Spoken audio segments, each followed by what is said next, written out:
You ever feel like your story was missing that extra layer of something, something, a little bit of meaning? Well, themes are the heart of storytelling, which add depth and allow readers to connect with your works and the narrative itself. But how do you identify and weave powerful themes into your novel seamlessly?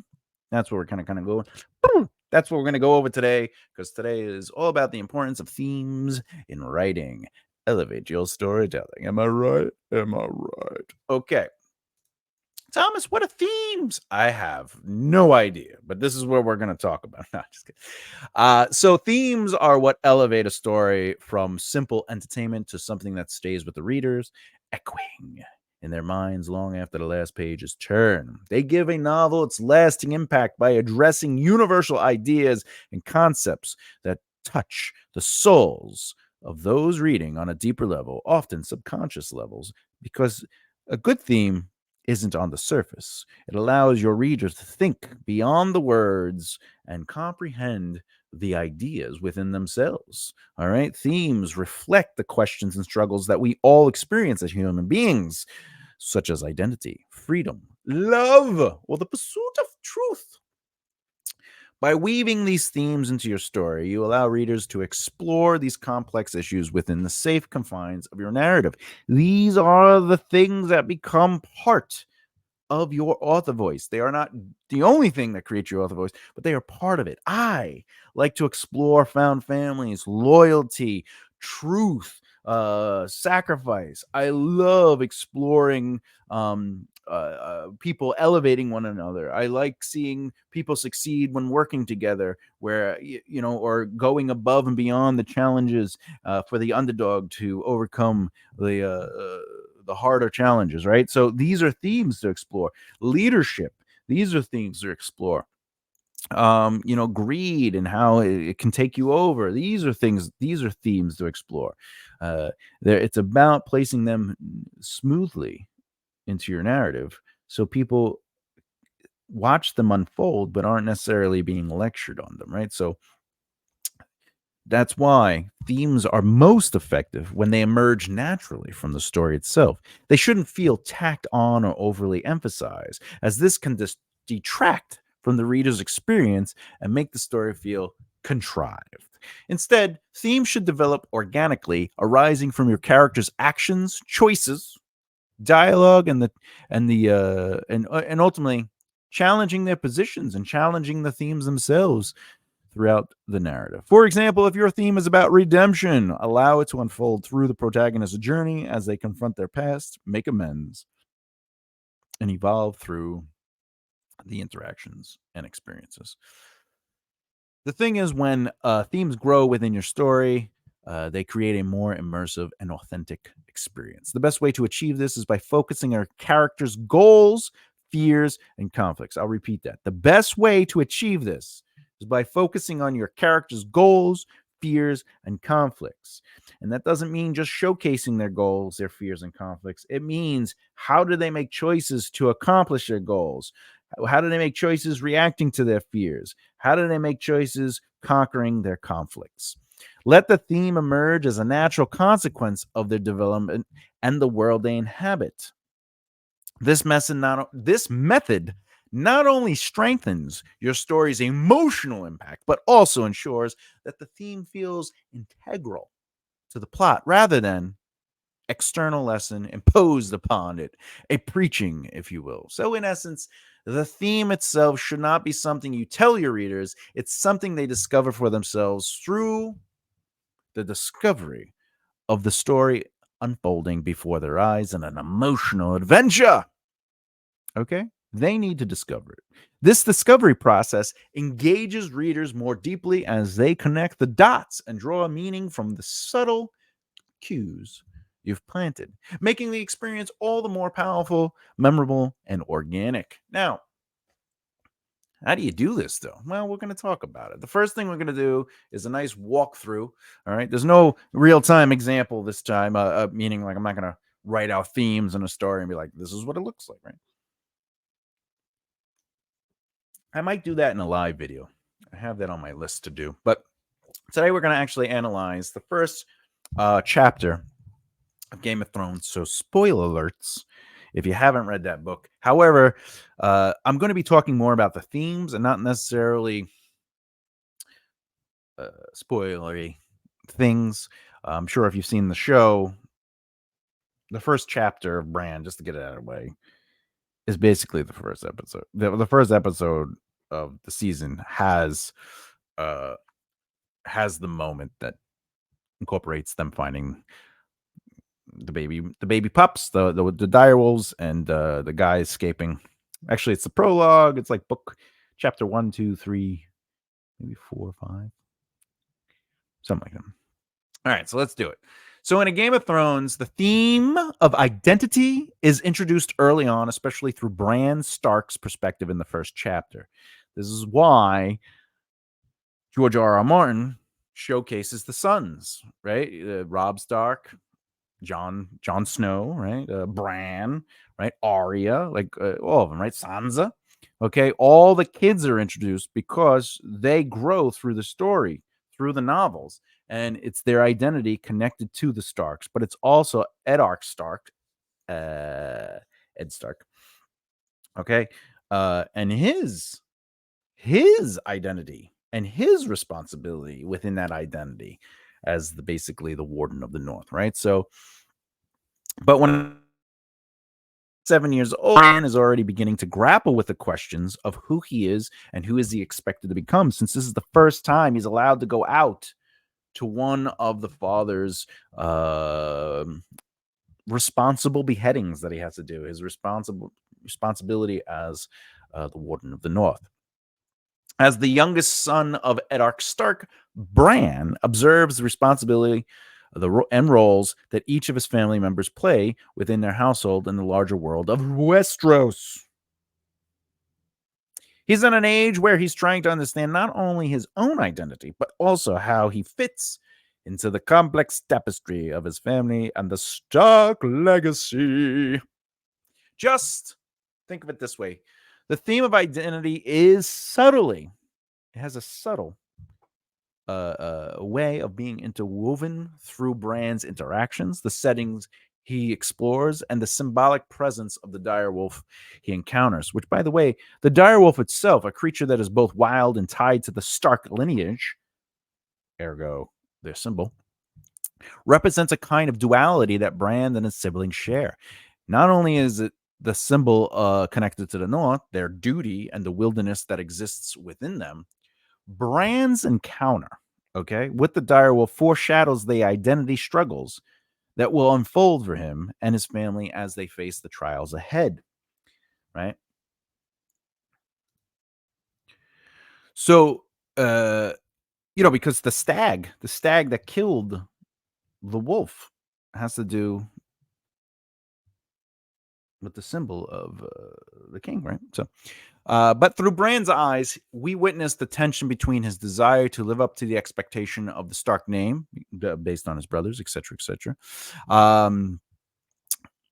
And his own personal inclinations of what lies ahead of him. So, as he contemplates his siblings' distinct paths, Robb as the heir, Jon as the outcast, and Arya as the unconventional daughter, Bran's identity crisis basically deepens, right? Who is he? What's his purpose? So he begins to understand that his role is not simply predetermined by birthright, but also influenced by his choices, his courage, and his relationship with his family and their legacy. Now, George R. Martin uses Bran's perspective to explore identity by grounding it in everyday interactions and simple yet powerful observation.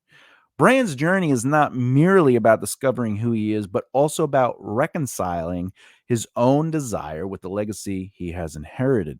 This exploration of identity is basically what the readers are feeling. It's something that we've all struggled with from a young age to our adulthood. Who are we? What's our purpose? How do we maintain our lineage to our family name if that's something that's a part of who you are, right? So it is a universal struggle of understanding oneself amidst societal and familial expectations, basically making Bran's experience both unique and deeply relatable. Um, he's the youngest one there. He's told to not look away because father will know.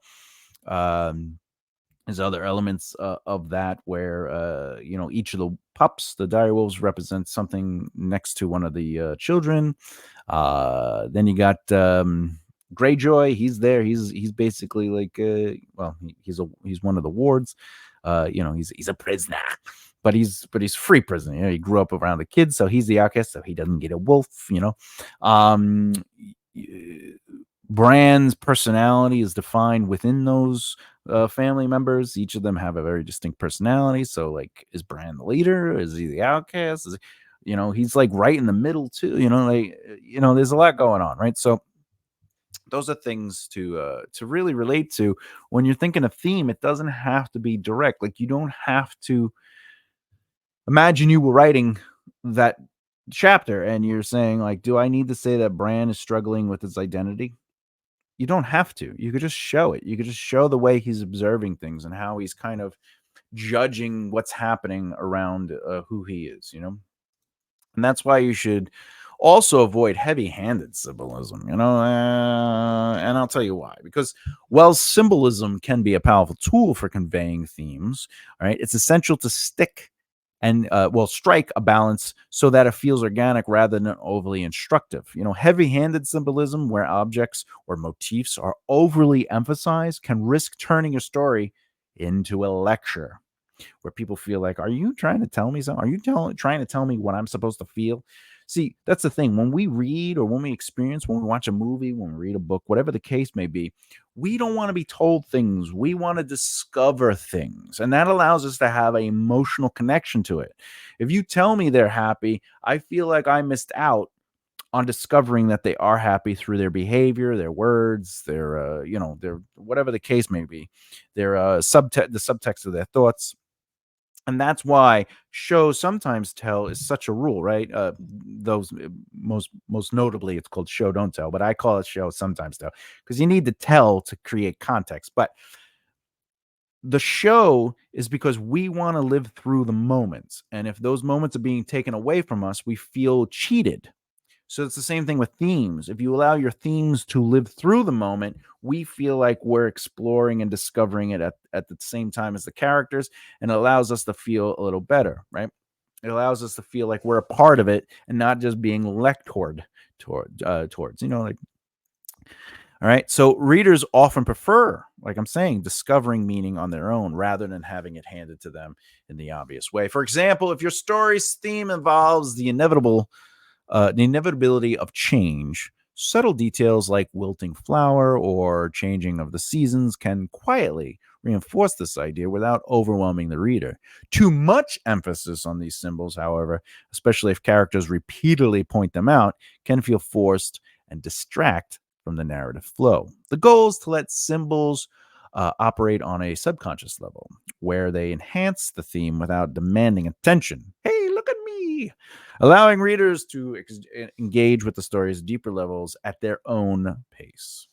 Another thing is you want to maintain that authenticity, right? So for themes to really connect with your audience, they really do have to emerge genuinely through your characters' experiences and interactions, right? So readers are very sensitive to when themes feel forced, often perceiving it as a break in the story's immersion. Have you ever watched like a story or watched a show or a movie or read a book and they're just talking about like microphones are evil and all they do is just take away from our ability to be truly ourselves. All microphones, they amplify our voice to become something they aren't, right? As an example, right? That's a theme, but it's like in your face, and that's not as powerful as allowing that theme to kind of milk through the story, right? So one way to maintain authenticity is by aligning your character's actions and dialogues naturally within that theme. If your theme centers on redemption, for instance, as earlier, don't abruptly introduce scenarios where a character suddenly has an epiphany and they're like, oh, I get it. Redemption. You want to allow that significant buildup. You want to allow it to have significant buildup. So instead, let their actions gradually, reflect this journey. Small gestures of kindness, moments of regret, and meaningful relationships that lead them toward redemption in a beautiful way. Going back to the Game of Thrones, God of Thunder, the Game of Thrones, Jaime Lannister, before he goes back to Cersei. Everything from the beginning of the season all the way up to when he ends up making the love to Brienne of the knight Brienne of Tarth. Is a great example of redemption arc. It's slow, it's deliberate. We see him making choices to ultimately connect by making the right choices, even at the consequence of what he may be seen to believe, etc. So these would be the small gestures of kindness, moments of regret, and meaningful relationships that would lead them to the redemption. Because that kind of theme arises from a character's evolving goals, their struggles, and their choices. So it's not something that just happens, right? You have to slowly get there. I talk about it often, create positions and challenge those positions. And usually a character will completely change, not change, change somewhat or not change at all. And if they don't change at all, they double down. But the completely change is usually a complete change in the direction of developing a new perspective. It isn't like they hate oranges and then one day and then like they eat an orange and they're like, I love oranges. No, they are like, oh, maybe I do like oranges. So that's a complete change because now they're in the I want to eat oranges, right? But if they're like, some oranges are right, some oranges aren't, right? That is a somewhat change because they're still on the fence. Like, well, I could take it or leave it. But the idea that oh, maybe I do like oranges, that is a complete change because now they're challenging the I don't like oranges element to it, right? But if they're like, I don't like oranges and they maintain their position, then they're like, get those oranges away from me. Now it's harder to convince them otherwise. Okay.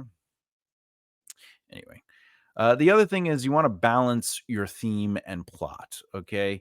Since themes are absolutely integral to your story, the narrative is made up of plot and story. Plot is what needs to happen. Story is how how events basically unfold through the emotional choices of your characters and their experiences, right? So,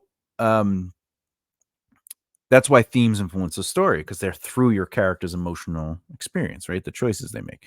So a well-balanced narrative lets the story unfold with the theme woven into its fabric so the reader experiences both simultaneously. They're experiencing the story and the plot, but through the story they're feeling the theme, right? So if a theme becomes too dominant, it can slow down the pacing or feel like it's hijacking the story's trajectory. So consider it a plot where the main character seeks vengeance, but through their journey, the theme of forgiveness starts to emerge. See? So while this theme should certainly shape the character's path, it shouldn't derail or dilute the momentum of the storyline. Instead, let the theme of forgiveness develop in moments of tension, revealing itself through dialogue or crucial choices without derailing the thought of vengeance, right? The plot should carry the reader forward with themes enriching the experience by adding layers of meaning to both the vengeance and the forgiveness. This ensures that the story remains engaging while leaving room for the themes to enhance the story's emotional journey for the readers. Now, by balancing both elements, you will allow your novel to be both compelling and thought provoking, potentially. All right, final thoughts. Quick final thoughts today. Quick final thoughts. Themes are often discovered rather than planned, revealing themes as your story grows. That's the rule. That's the choice. That's the rule of writing, right? So themes are often discovered rather than planned, revealing themselves as your story grows. Don't feel pressured to have anything mapped out at the beginning. Instead, embrace the surprises that emerge naturally as you write. Many of the most powerful themes in literature develop this way, unfolding gradually as the writer explores the story and characters more deeply. This means you do not have to sit down and say, what are the themes? Let me write them out. This doesn't mean that you have to map out your story if you're an outliner and say, how do I incorporate these themes? The themes find their way through the story and how you discover the voices of your characters. Again, the way I teach outlining, there's still a discovery element to it. The outlining is just a roadmap, but how you go about that journey is the discovery process as you're working out your characters on the page through chapters, my chair stuck, etc., etc. So it's the same thing with themes. Very rarely do authors sit there and go, I mean, like successful authors, especially in interviews, they're like, I don't think about my themes. But that's the thing. You don't necessarily have to think about your themes. The thing is, when you go back and you read your book, if you see contrasting themes or the themes not working together, or maybe uh, there's a lot of jarring moments of theme representation, that's when it's important to pay attention to that. And sometimes while you're reading through your first draft or your zero draft or even a second draft, you might realize that there are themes there that you do want to explore. Now, me as a writer, I naturally write out how the themes kind of enhance the story. What that basically means is I don't plan the themes of helping others, or that self-reliance leads to failure, or you know that it's found family. I don't necessarily sit there and go, how do I do that? It's just naturally something that comes into it because those are things that matter to me. There's something I'm trying to say in my story is that together we rise. So if we work together and we allow ourselves to have a loyalty to one another, or when we make choices, how do they represent who we are morally? Those are important themes to me. Identity, leadership, things like that. So that just naturally comes out, especially in the characters that I've developed in the epic fantasy saga, the Maven Wars. Those things are there, but I didn't necessarily sit down and go, no. But as I saw them unfolding, I said, all right, good. I do like this. I do want to represent this. I do want to talk about this. The other thing that's very important when it comes to themes is challenge your themes. Don't let it. I can't allow only the sense of loyalty to be the success factor for people. There has to be a counter to that, right? And that's how you take away the lecture element. That's how you take away the preachy element. Is always challenge the positions that are created, and a theme creates a position. So if it's all about like you only survive with loyalty, then something's wrong. But there are things that you can do as a writer that kind of pushes back on your themes while you discover your themes. And this is why you want to stay open to these layers of meanings as you work through your book, which allows your narrative to breathe and evolve organically, because themes will begin to weave themselves into your characters' journeys, often in ways you didn't anticipate, adding richness to your story that might not have been possible through rigid planning. And honestly, look, I know I mean, I know very few authors, writers in general, who think about their themes. They rarely do. It's not something. Most people think about the plot, the character arcs, and how the story is going to unfold, and through that, they discover the themes. And it's up to you as a writer to say, are these the themes that I care about? Are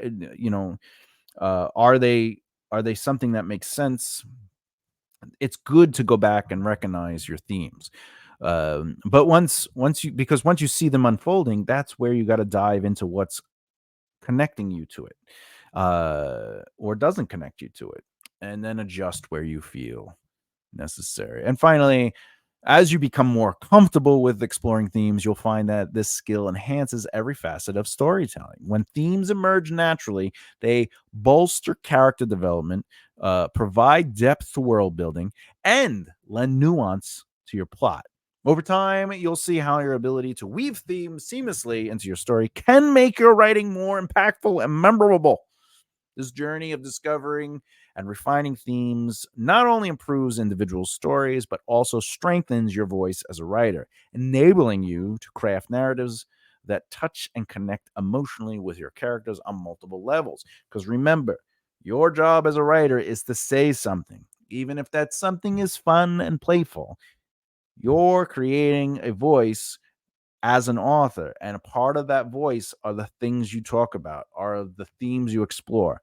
Even if you are not aware of those themes, there is always something in your characters that people connect to, and it's the themes. And you go, oh no, they connect to my characters. Well, what are the characters doing?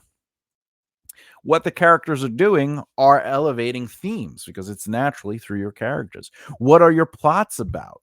That creates theme. So theme is there based on the elements of what you're presenting to your audience, be it romance, the way people meet, to have a meet cute in romance, the way true love happens, the way in maybe epic fantasy where relationships and romance relationships unfold, that sense of relationship, maybe the connection. Like, I like healthy relationships being represented in story, because I'm kind of tired of always watching relationships portrayed terribly, and it's always the same tropes where it's like, I don't know. For the girl, she always stays with the guy who's terrible, and then like she finds someone better, and then she leaves the guy and ends up with the guy. Right? That's like a pretty common trope in like romance or comedy romance. And for the guy, it's usually starts off at the beginning of the story. They walk in on their girl cheating on them, or whatever, or the girl breaks up with them in a horrible way, and then it's about them discovering themselves, and then they meet somebody and they better themselves, and then they end up with. And it's like, I get it. But at the same time, I like to at least show healthy relationships. So that doesn't mean people don't argue. That doesn't mean people don't fight. That doesn't mean people don't disagree. But it means that there's communication. Not all my relationships are like that, but there are some relationships where you might think are complicated in the sense of like they're destructive. But when you peek behind the curtain, you realize that it's planned. They're scheming. It's an act, and they're working together because they have a plan. They're in love, and uh, they believe in each other, so they create these roles for themselves, and you're like, oh, that's complex, right? So uh, as much as I can, I like to show healthy relationships, even when connected to unhealthy situations, right? So those are themes that I like. Anyway, let's do it. Next video in this series, we will clearly define and communicate the motivations behind your character's actions and decisions. So the next video will be character motivations and how to clearly define those motivations and communicate that behind your character's actions and decisions. Not them saying, hey, I want to be an astronaut. Anyway, question. What theme in a novel has connected with you most strongly as a reader? Let me know. How would you explore a similar theme in your own writing too? Maybe let me know in the comments. You like what you're hearing? Do you think I'm amusing? Do you want to hear me sing some more? If not, whatever. But please subscribe and hit the bell icon so you don't miss out. And thumbs up. Thumbs up really help the video, or at least I hear it does. I don't know if it does, but I wish it did. As always, truth in action, peace and harmony, and keep developing the right mindset. I'll see you next time. Bye.